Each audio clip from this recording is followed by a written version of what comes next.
Good morning, my little sweethearts. Here we are, starting a new lesson, lesson number 11. This is Granny Patty, beginning Southern United States in North America. So, introduction. Our travels today take us to the South, a land of charming culture and beautiful scenery. The weather in these states is beautiful with long growing seasons that contribute to a rich agricultural industry.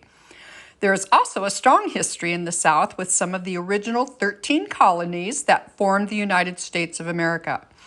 We will find food and beverages unique to this region of the United States, as well as cultural, linguistic, and social differences when compared to the rest of the United States. You may notice on the map that the South actually starts pretty far north. The northern boundary of the southeastern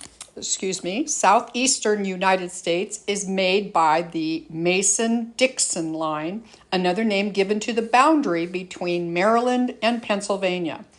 The line was surveyed by two men, Charles Mason and Jeremiah Dixon, to conclude a dispute between where the territories of the two colonies ended. This line, along with the Ohio River, has long been recognized as the border between the North and South. Activity break. Find the states of Maryland and Pennsylvania. Can you find the Ohio River?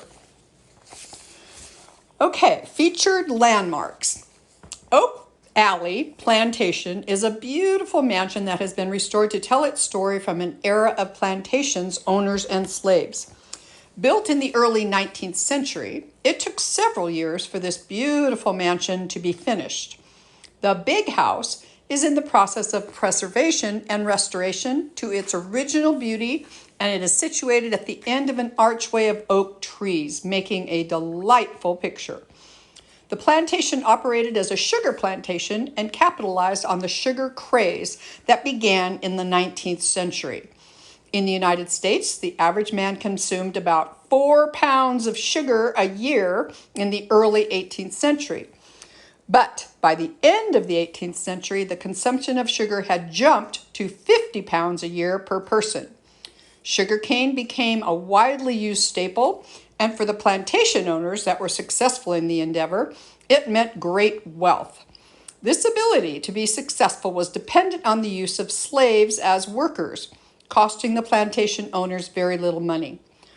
Oak Alley had up to 80 slaves working in the 600 acres of fields and bringing in the harvest. Oak Alley tells you a bigger story of what life was like in the pre-Civil War South. Well, you guys know how I feel about sugar. Now we know why it started the way it did. Okay, let's talk about the land and animals.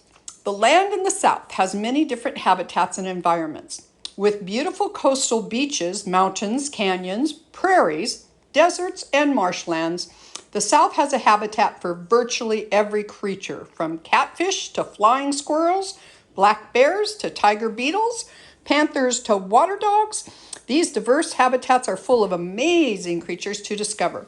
Many of these states even have wildlife parks with animals native to the African continent living there with ease due to the extremely hot summers and mild winters. One animal that you won't find anywhere other than the South is the American alligator.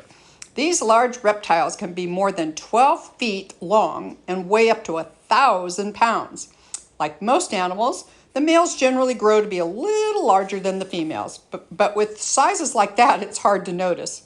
These remarkable creatures look a little bit like we imagine dinosaurs would look, with bony scales called scutes, providing armor for their bodies. Alligators and crocodiles are very similar creatures, but alligators are found in many regions of the southern United States, as far north as North Carolina and as far east as Texas, while American crocodiles are only found on the southern tip of Florida.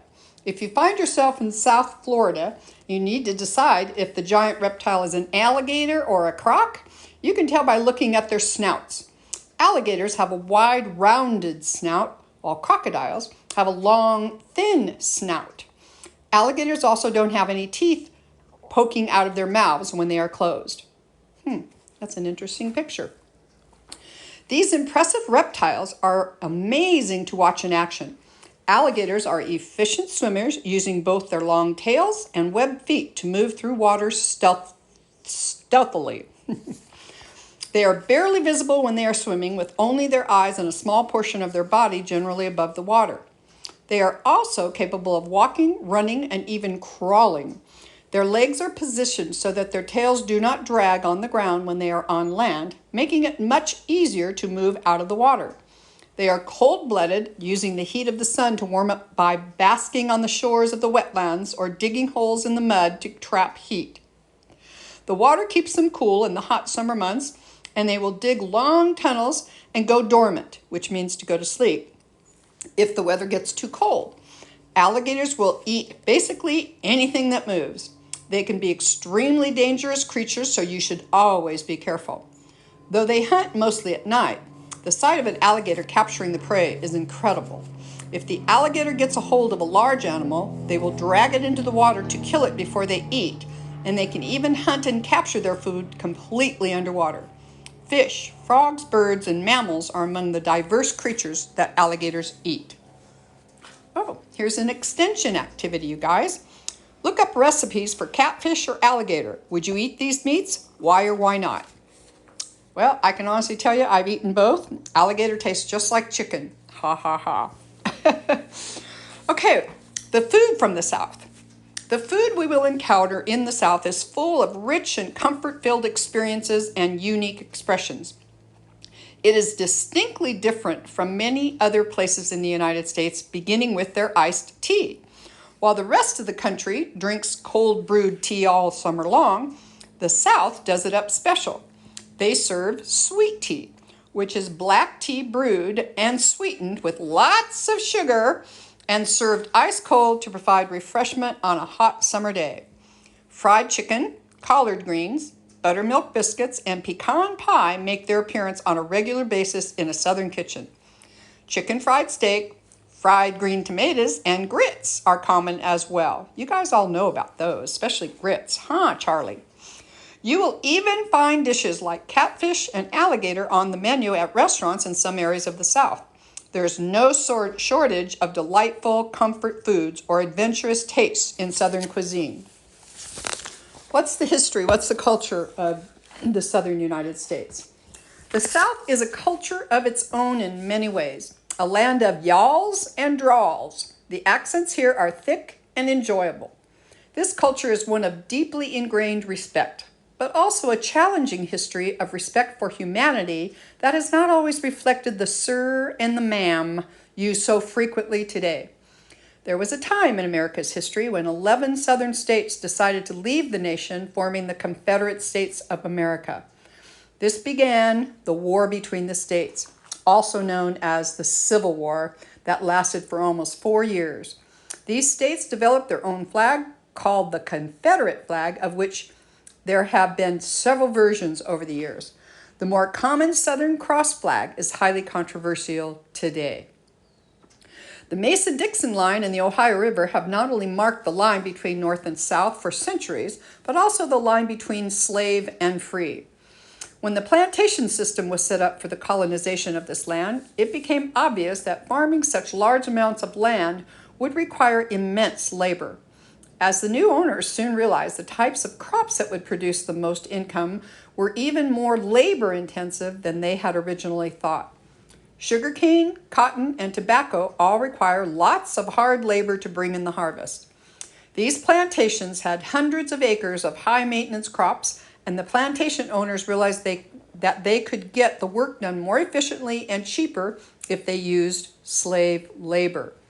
This started a dark period of history for the American South, where human beings were bought and sold for money. Though some slave owners were kind to their slaves, many made a habit of dehumanizing and treating their slaves terribly, all in the name of profit and wealth accumulation. Many slaves attempted to run away and cross the Ohio River and the Mason-Dixon line to gain their freedom, but if caught, they were punished severely. The us and them mentality of white versus black and vice versa became a common theme in the culture even after the Civil War and the African American slaves were granted their freedom. It has been and continues to be a dynamic that is being worked out in the daily lives of the people of the South. Coming to terms with a brutal history and granting forgiveness or acknowledging your ancestors' need to be forgiven is a challenging thing and one that takes humility and the love that only Jesus can provide. So here's another hands-on activity, kiddies. Make your own alligator with craft supplies you have on hand. You could mold one out of clay, build one out of cardboard or other recycling, or draw a picture. All right, my little darlings, it's time for Mommy to take over. It's notebook time. I'm sure you're all ready and have all your utensils that you need to be using. You know Granny Patty loves you. I look forward to seeing you as soon as we can. Say thank you to your parents. Be nice to each other. Take care of yourselves. And I'll see you next time. Bye-bye for now.